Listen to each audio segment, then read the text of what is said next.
Hello students and very welcome back to our channel. This is me Ishita और आज मैं आपके लिए एक बहुत ही इम्पॉर्टेंट चीज़ लेकर आई हूँ which is regarding your UGC net law exam. आप लोगों को पता ही होगा कि फॉर्म फिलिंग भी स्टार्ट हो चुकी है, तो फॉर्म भी ज़रा जल्दी भर दीजिए क्योंकि नवंबर तक ही उसकी लास्ट डेट है। और उसके साथ साथ अब तो यूजीसी यानी कि एनटीए वालों ने आपकी एग्ज़ाम की डेट भी निकाल दी है। आपके जो लास्ट एग्ज़ाम जो कंडक्ट करवाया जाएगा वो अराउंड 7 जनवरी तक कंडक्ट करवाया जाएगा। आई नो न्यू ईयर जा रहा है, बट एक बार अगर जेआरएफ असिस्टेंट प्रोफेसर निकल गया ना, तो हर न्यू ईयर ना बहुत मज़े वाला निकलेगा। तो एक बार की बात है, एक बार की मेहनत की बात है और एक बार ही बस जोर लगाने की बात है और एग्ज़ाम आपका क्लियर। ठीक है, you will get through it. Important point अब यहाँ पे डिस्कस करते हैं। नोटिफिकेशन यानी कि फॉर्म फिलिंग स्टार्ट होने के साथ साथ एग्ज़ाम की डेट भी आ गई है। तो अब हमारे पास लास्ट के 2 मंथ्स बचे हैं। 2 मंथ्स में क्या क्या, आपका नवंबर एंड योर दिसंबर। अब इस सिचुएशन में आज ऑल्दो आज 14 अक्टूबर है, हमें पता है 14 अक्टूबर है आज, बट आपको पता है ये जो सारा टाइम आपका जाएगा ये सारा आपका फेस्टिव सीजन में जाने वाला है, because Diwali is just around the corner. कोई बात नहीं, मुझे पता है यहाँ पे काफ़ी सारे बहुत ज़्यादा सीरियस बच्चे भी हैं जो इतने बचे हुए 14-15 डेज को भी बिल्कुल वेस्ट नहीं जाने देंगे। ठीक है, तो आप लोग जो पढ़ रहे हो अपनी पढ़ाई को कंटिन्यू रखो। ये जो प्रिपरेशन की जो स्ट्रैटेजी वीडियो है ये स्पेशली उन बच्चों के लिए है जिनको डिफ़िकल्टी हो रही है, जिनको समझ में नहीं आ रहा कि हम प्रिपरेशन कहाँ से स्टार्ट करें। और एक बात और, ये भी ज़रूरी नहीं है कि आप 1 नवंबर का ही मुहूर्त जो हम निकालेंगे वहीं से ही आप पढ़ना स्टार्ट करोगे। आप अभी से ही पढ़ना स्टार्ट कर दोगे तो बीच में अगर कभी आपको ऐसा लगेगा कि डीमोटिवेटेड फील हो रहा है या फिर आपको पढ़ने का मन नहीं कर रहा, कहीं पे बिजी हो गए, ठीक है, कॉलेज में बिजी हो गए, कुछ भी चीज़ आ गई अगर बीच में, तो तब आप एक आध दिन का गैप ले सकते हो। ऑल्दो ये प्लान जो मैंने बनाया है आपके लिए बहुत ही एक्सटेंसिव प्लान बनाया है, इसमें गैप्स का तो कोई चांस छोड़ा नहीं है मैंने, but there is necessity of some kind of breathing period as well. ठीक है, तो पढ़ाई भी होनी चाहिए, बट पढ़ाई एक तरीके से होनी चाहिए कि भाई जब तक एग्ज़ाम का दिन ना आए तब तक हम कंप्लीटली एग्जॉस्ट ना हो जाए, वो सिचुएशन भी नहीं आनी चाहिए। ठीक है, तो इसी चीज़ को ध्यान में रखते हुए व्हाट आई सजेस्ट कि अभी जो हम प्लान डिस्कस करने वाले हैं, आप अपनी पढ़ाई अभी से ही स्टार्ट कर देना कि बीच में अगर आपको कोई ऑफ डे भी लेना पड़े, बीच में अगर आपको कोई ऑफ डे भी लेना पड़े तो that is not a waste day. ठीक है, उसके लिए भी मैं आपको एक चीज़ बताऊंगी सेशन में, बीच में ही कमेंट में भी आप लोग करिएगा कि आप लोग क्या जानना चाहते हो इंपॉर्टेंट चीज़ें एग्जाम से रिलेटेड। ठीक है, जो आपके ऑफ डेज होंगे उससे भी रिलेटेड मैं आपको चीज़ें बताऊंगी। एक बार थोड़ा सा, चलो ये देखने से पहले मैं आपको ज़रा सिलेबस दिखा देती हूँ। ये देखो ज़रा, ये हमारा लॉ का सिलेबस है।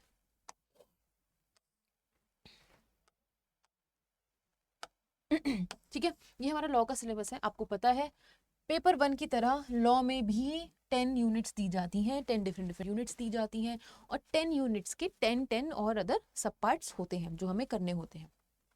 इंपॉर्टेंट पॉइंट यहाँ पर ये है कि हम we as law students we know कि हमें अपने सब्जेक्ट को कैसे टैकल करना है, बट प्रॉब्लम सबसे ज़्यादा अराइज होती है पेपर 1 में। पेपर 1 में बच्चे सबसे ज़्यादा कंफ्यूज होते हैं। क्यों? क्योंकि जितनी भी 10 यूनिट्स दी गई हैं पेपर 1 की वो सभी की सभी अलग हैं। आप लोगों से पूछा जा रहा है teaching aptitude, communication, research, people development, environment. ठीक है, इतनी सारी डिस्टिंक्टिव चीज़ें पूछी जा रही हैं, लॉजिकल रीजनिंग, मैथ्स के क्वेश्चंस पूछे जा रहे हैं।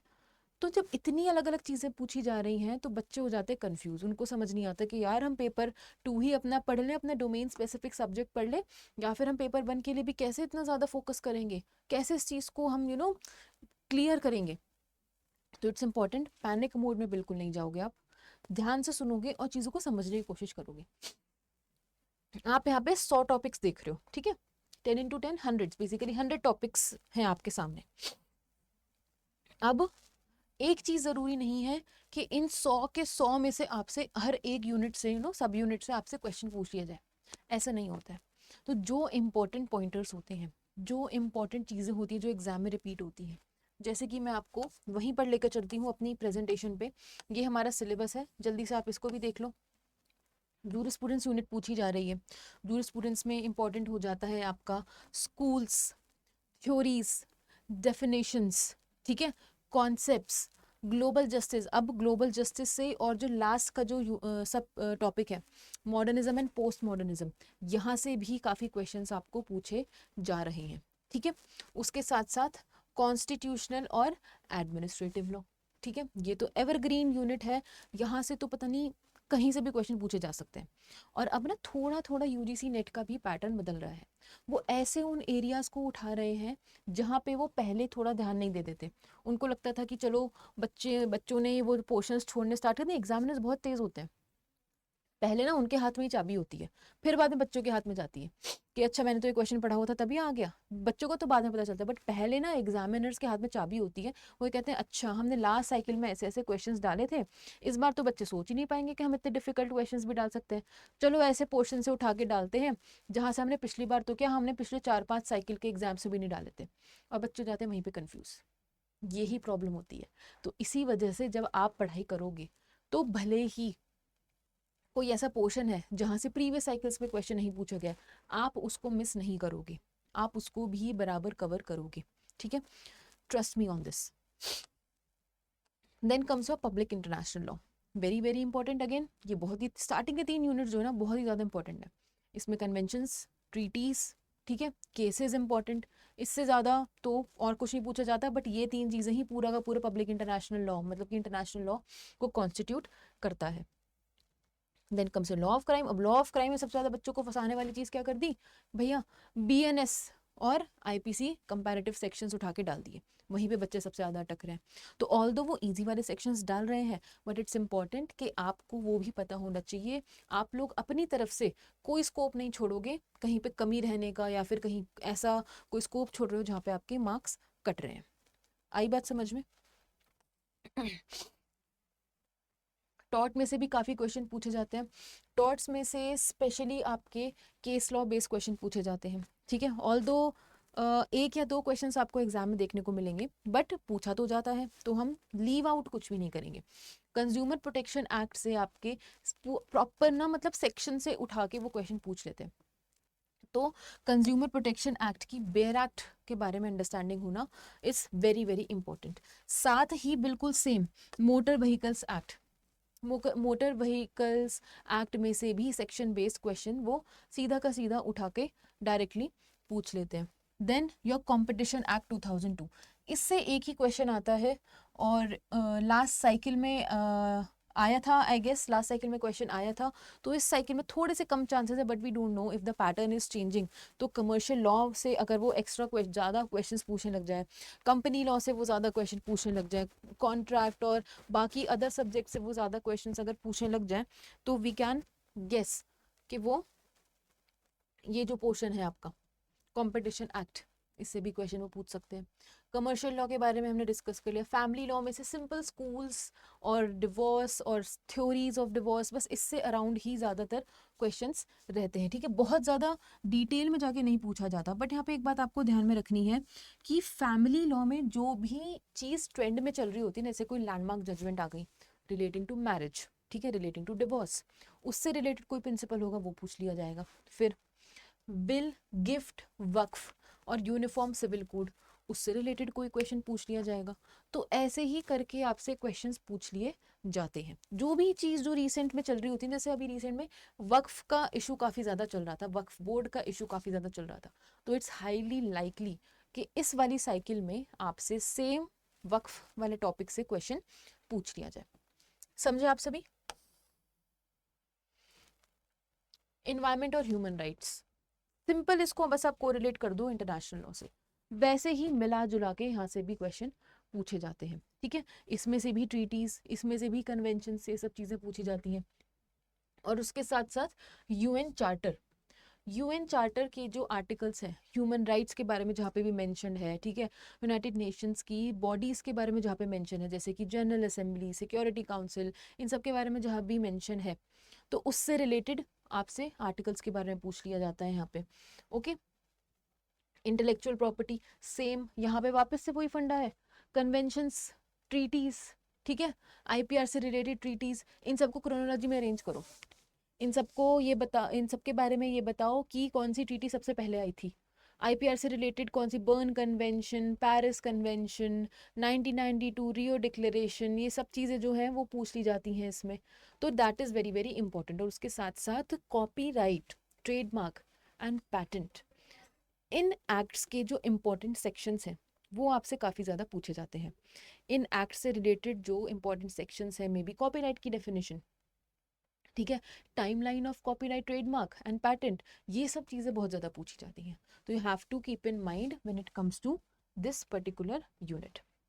फिर comparative public law and systems of governance, emerging पढ़ा तो जाता है, ठीक है, एलएलएम में बच्चे पढ़ते हैं, बट प्रॉब्लम ये आती है कि जब यूजीसी नेट एग्जाम की बात आती है ना, तो बच्चे इसको मिस आउट कर देते हैं और वहीं पे गड़बड़ हो जाती है।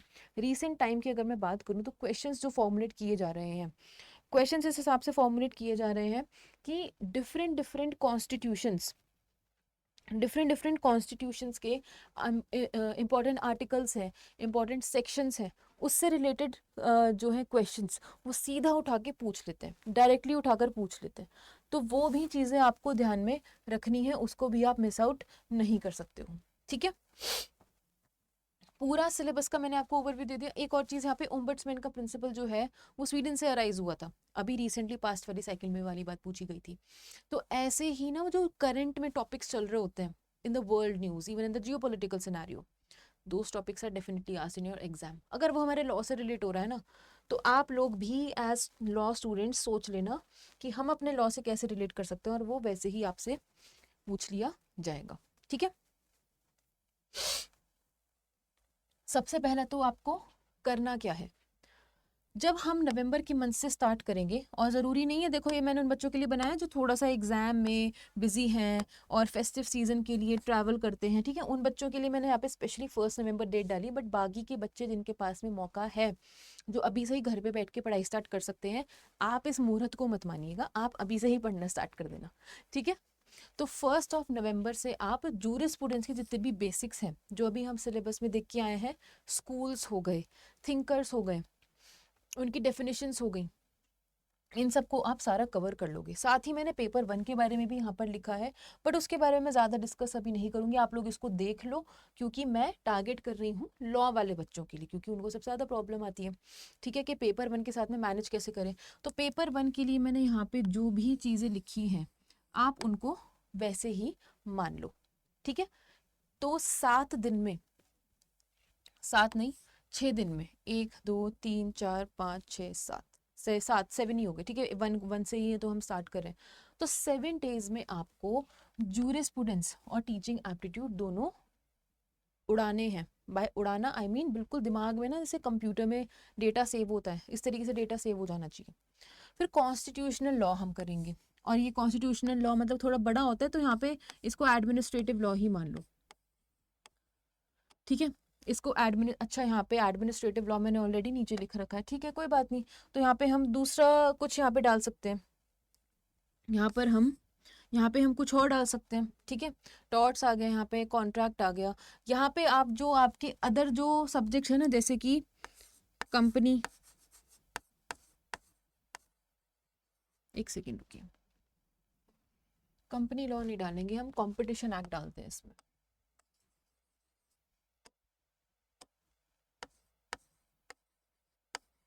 ठीक है, मोटर व्हीकल एक्ट, ठीक है,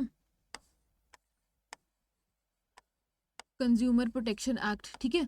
इस वाले डे पे आप ये जो सारे आपके छोटे छोटे एक्ट्स हैं ना, इन सबको आप कवर कर लेंगे, ठीक है, इन सबको आप कवर कर लेंगे। कॉन्स्टिट्यूशन और एडमिनिस्ट्रेटिव लॉ के लिए आपके पास 2 स्लॉट्स बच रहे हैं, अच्छा खासा टाइम बच रहा है, ठीक है। इसी पीरियड में मैं एक और चीज़ बोलूँगी आपको यहाँ पे, कि यहीं पे ही मॉक्स भी लगा लेना, मॉक टेस्ट भी लगा लेना, ठीक है, क्योंकि अच्छा खासा टाइम आपको मिल रहा है, काफ़ी डेज मिल रहा है आपको, तो आप मॉक टेस्ट भी लगा सकते हैं। फिर लॉ ऑफ क्राइम और टॉर्ट की प्रिपरेशन आप करेंगे 1 दिसंबर से लेके 7 दिसंबर तक, और उसके साथ साथ आप डीआई की भी प्रिपरेशन करेंगे, ठीक है। पेपर 1 साथ के साथ आपका सारा चलता रहेगा, ठीक है, वो कहीं भी मिस आउट नहीं हो रहा है। फिर आप पहुंच जाएंगे कॉन्ट्रैक्ट और फैमिली लॉ पे, बहुत ही ईजी है, ज़्यादा कुछ डिफिकल्टी की इसमें बात नहीं है। फिर 15 से लेके 21 पे आप आ जाएंगे। PIL कंपनी, चलो कंपनी आपने ऊपर कवर कर लिया तो इसको आप इग्नोर भी कर सकते हो, बट आप यहाँ पे रिवाइज भी कर लेना, ठीक है। और ह्यूमन राइट्स लॉस, जो भी कन्वेंशंस हैं, ट्रीटीज हैं, उनके बारे में सब आप अच्छे से कर लोगे। अब यहाँ तक आने के बाद आपका काफ़ी सारा सिलेबस कंप्लीट हो जाएगा, ठीक है। बीच में यहाँ पर आप एक और चीज़ डाल दो, यहाँ पर एक और चीज़ डाल दो आप, कंपैरेटिव पब्लिक लॉ, ठीक है। कंपैरेटिव पब्लिक लॉ, ये सब चीज़ें आप 2 मंथ्स के अंदर बहुत ही आसानी से कवर कर सकते हो। अगर आपको ये लग रहा है कि कॉन्स्टिट्यूशन जब हम यहाँ पढ़ रहे हैं तो कंपैरेटिव पब्लिक लॉ में भी तो हम और देशों के कॉन्स्टिट्यूशन के बारे में पढ़ते हैं, तो आप इस पोर्शन को आप यहाँ पर भी इंक्लूड कर सकते हो। कॉन्स्टिट्यूशन कॉन्स्टिट्यूशन हो जाएगा तो थोड़ा सा आप लोगों को भी लगेगा कि हाँ सिमिलर सा टॉपिक हो गया, and you are not going to feel any kind of confusion, या फिर कोई प्रॉब्लम आप लोगों को नहीं लगेगी, ठीक है। आप लोगों को ऐसे कंफ्यूजन भी महसूस नहीं होगी और आप लोगों को ना बर्डनसम भी नहीं लगेगा ये। 1 मिनट रुकिएगा बच्चों।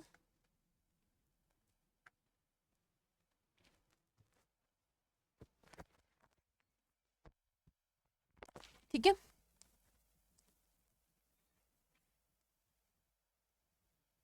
चलो। अब ये वीक बाय वीक प्लान जो भी आप पीछे देख कर आए हो ना, ये सेम तरीके से मैंने यहाँ पर इसको डाल दिया है, ठीक है। सेम तरीके से मैंने यहाँ पर इसको डाल दिया है। फर्स्ट में आप जूरिस्प्रूडेंस कॉन्स्टिट्यूशन को कवर करोगे, फिर constitution administrative law, law of crimes, फिर लॉ ऑफ टॉर्ट पे चलोगे, फिर कॉन्ट्रैक्ट और फैमिली लॉ, फिर PIL इन्वायरमेंटल लॉ और कंपनी लॉ को साथ में ख़त्म कर दोगे आप, ठीक है। क्योंकि यहाँ पे भी कन्वेंशन ट्रीटीज काफ़ी सिमिलर तरीके से पूछी जाती हैं, वो भी आपका हो जाएगा। और फिर उसके साथ साथ इंटरनेशनल लॉ और ह्यूमन राइट्स, मतलब कि इंटरनेशनल ह्यूमन राइट्स लॉ, इन सबको आप यहाँ पे कवर कर दोगे। फिर लास्ट में चल के रिविजन और PYQ लगाओगे आप। समझ में आया? समझ में आया? अब बच्चों को ये डाउट रहता है कि मैम हम आपसे गाइडेंस लेना चाहते हैं, हम आपसे पढ़ना चाहते हैं, ठीक है।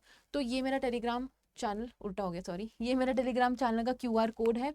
आप इस कोड को स्कैन करो और चैनल पे ज्वाइन करो। कोई भी प्रॉब्लम लगती है आपको पेपर 1 या पेपर 2 किसी से भी रिलेटेड, वो सब आप मुझसे वहाँ पर पूछ सकते हो, ठीक है। Without any hesitation, without any doubt आप सब लोग वहाँ पे पूछ सकते हो। उसके साथ ही साथ ये मेरा पर्सनल नंबर है, इस पे आप कॉल करके किसी भी चीज़ के बारे में, हमारे बैचेस, और आपको एक चीज़ बता दूं, हमने पेपर 1 का रिसेंटली बैच भी लॉन्च किया है। पेपर 1 का रिसेंटली हमने बैच लॉन्च किया है, दैट इज़ द मंजिल बैच। और जिस भी ब्रोशर में आप मेरी फ़ोटो देख लोगे उससे समझ जाएगा, नहीं तो जिस भी एडुकेटर की आप फ़ोटो देख रहे हो वो उस बैच में पढ़ा रहे हैं, वो उस बैच में अपनी मेंटोरशिप और गाइडेंस प्रोवाइड करवा रहे हैं। तो मंजिल बैच अगर आप पढ़ना चाहते हो पेपर 1 मुझसे, और यहाँ पे हमारे और फैकल्टीज़ भी हैं, तो आपको एक ही कोड यूज़ करना है।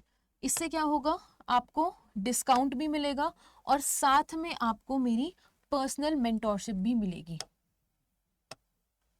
पर्सनल मेंटोरशिप भी मिलेगी, जिससे कि आप, जैसे मैंने आपको कहा था, टेलीग्राम चैनल पे कनेक्ट होगे तो अगर आप मेरा एक कोड लगाओगे IR लाइव, तो जो बैच है आपका, आप ये लगा लो 2 महीने बचे हैं आपके एग्जाम में, 2.5 मंथ्स मान लो, इतने में अगर आप सिर्फ और सिर्फ 4000 रुपीज़ में, आप यहाँ पे देख भी सकते हो, 4000 रुपीज़ में अगर आपका UGC नेट JRF एग्जाम निकल रहा है, then how amazing is that. जिंदगी भर का टैग लग जाता है कि ये तो असिस्टेंट प्रोफेसर है, ये तो JRF क्वालिफाइड है, जिंदगी भर का टैग लग जाता है, then what is this cost in front of that.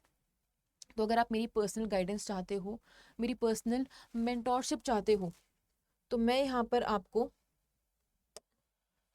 आपको अपना पर्सनल नंबर भी दे रही हूँ, ठीक है। अभी मैंने आपको वहाँ पर दिखाया था, मैं आप लोगों के लिए यहाँ पर लिख भी देती हूँ, ठीक है।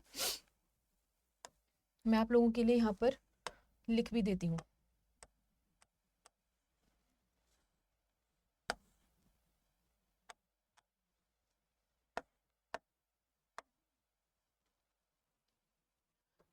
टेलीग्राम चैनल का QR कोड तो आप लोगों ने स्कैन कर ही लिया होगा ना, आई होप, ठीक है।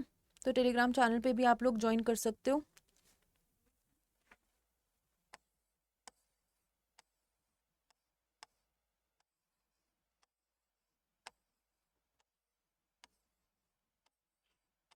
ठीक है। ये मेरा टेलीग्राम चैनल का QR कोड तो आपने स्कैन कर ही लिया होगा। ये मेरा पर्सनल मोबाइल नंबर है, ठीक है। इस पे आप कॉल करके सारी डिटेल्स जान सकते हो बैच के बारे में, और आपको कोड यूज़ करना है IR live for personal mentorship and for discount on your batch, ठीक है। तो 2 महीने बचे हैं बस UGC नेट एग्ज़ाम के होने में। आप जल्दी से ज्वाइन करिए, और जल्दी से मैं तो कह रही हूँ बन जाओ असिस्टेंट प्रोफेसर और जॉब करनी स्टार्ट कर दो, ठीक है। जब पैसे कमाओगे ना तो अलग ही प्राइड आता है अंदर से। और जब अगर आप LLM के स्टूडेंट्स हो, या फिर अगर आप PG करो, कोई और भी स्टूडेंट्स तो देख सकते हैं ये वाली वीडियो, अगर आप PG के स्टूडेंट्स हो और पढ़ रहे हो, तो सोच के देखो, जब तक आपकी PG भी खत्म नहीं होगी तब तक आप असिस्टेंट प्रोफेसर बन चुके होगे। और घर जाओगे तो ऐसे नहीं जाओगे कि मैं तो अपनी पोस्ट ग्रेजुएशन खत्म करके आई हूँ, पोस्ट ग्रेजुएशन खत्म करके आई हूँ। घर जाओगे तो बोलोगे मैं तो बस थोड़े दिन के लिए रुकने आई हूँ, मेरी तो जॉब लग गई है। कितना प्राउड आपको भी महसूस होगा, और आपके पेरेंट्स को कितना ज़्यादा प्राउड महसूस होगा। समझ रहे हो आप? तो do it for your own self, do it for a parents, for a family, to show that how amazing person you are and how much hard work you can do to achieve each and every goal in your life, ठीक है। तो all the very best, see you in the next class। बहुत ही जल्द एक another interesting session के साथ में मिलेंगे हम, ठीक है। till then take care and bye bye।